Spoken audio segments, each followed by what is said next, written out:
BJ from Board Game Gumbo. I've got my guest Jambalaya from Jambalaya Plays Games, and we are talking spicy games. Now, one of my favorite designers, because I love Lisboa, is Vital Lacerta. But Eagle Gryphon's got another one that you have been playing, Escape Plan. Tell us all about it, Jeremy. All right, so Escape Plan is a game where it's a Euro game in a sense, but like what it is you are escaping. You got 3 days. Let me pull this like this, maybe like that, kind of like holding it weirdly high. Okay, so what you're doing in this game is you are trying to escape. You got 3 days to get all your stuff. You rob the bank. You're trying to run away. You got 3 days. You're trying to get to all your like little stash places. So you're going to different buildings.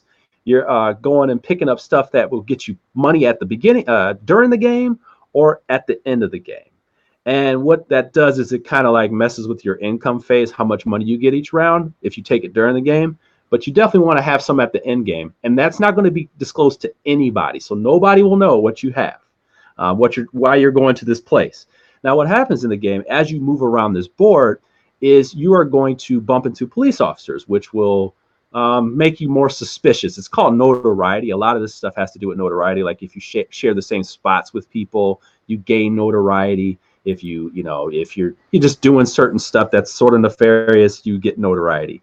They even have places where you can go and get like distractions, and you can like make a deal with gang members, and they kind of help distract the cops for you. You go to safe houses and turn in these keys that you gather. You can hire dudes to do jobs for you, but they're really just signified by cards that give you actions.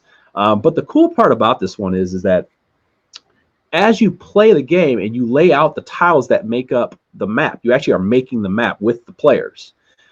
Each round, there are 3 areas on the board where you like basically flip over dispatch cards that kind of say, hey, like this is where the safe house, safe 1 is going to be, exit 1 is going to be, exit 2 is going to be, and then exit 3. You don't know which one is going to be the actual exit for the game. That's why it's called Escape Plan. Sure. And when you get to the last round, when you flip over that card, and so basically you're eliminating options. Each round you're like, all right, well, there's 2 cards out here. So that means the 2 is not the one. Wait, there's a 1 and a 3 card left. I'm sort of close. But I got to go over here and get this, and I got to go over here and get that. And then we flip it over and we go, oh, it's 3. We got to hit the 3, and it's on the other side of the map. And so what you're doing is like there's tiles that have like helicopter pads. There's subways that you can go through. It's got all kinds of little cool deceptive ways to get around the board. But essentially, you're trying to get out of there first. And if you don't get out of there, you got to pay money. And you still got to worry about getting, fuzzed up by the cops. And yeah, it's just got like a lot of these cool little mechanisms in it. It even has like, if you have the deluxe edition, it has player power, specific goals, things like that. It's just got a really slick card system. It's got that little bit of unpredictability, and that notoriety chart is a really good kind of take that mechanism. The higher you go up, players can kind of move cops closer to you, making it harder for you. And you can manipulate that your way to do different stuff too. So it's got a lot going on. It is definitely a medium weight game. It may seem on the lighter end of his games. Okay. But as I play it more and more, I'm like, no, this is a Lacerta game. It's not. Okay. It's not light. It's not light at all.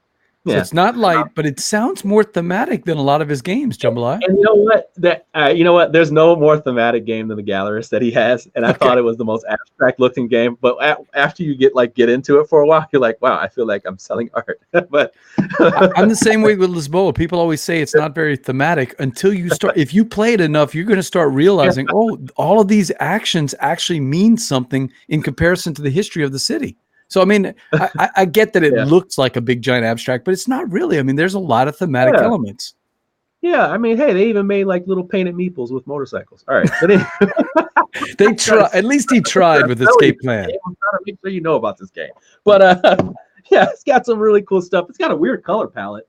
It's like got some purples and pinks in here and stuff. It's just got some interesting stuff. But I think that's Ian O'Toole, right? Yeah, this is Ian O'Toole. Yeah. Yeah. It's got an interesting color palette, and I like that. It's just everything about this game.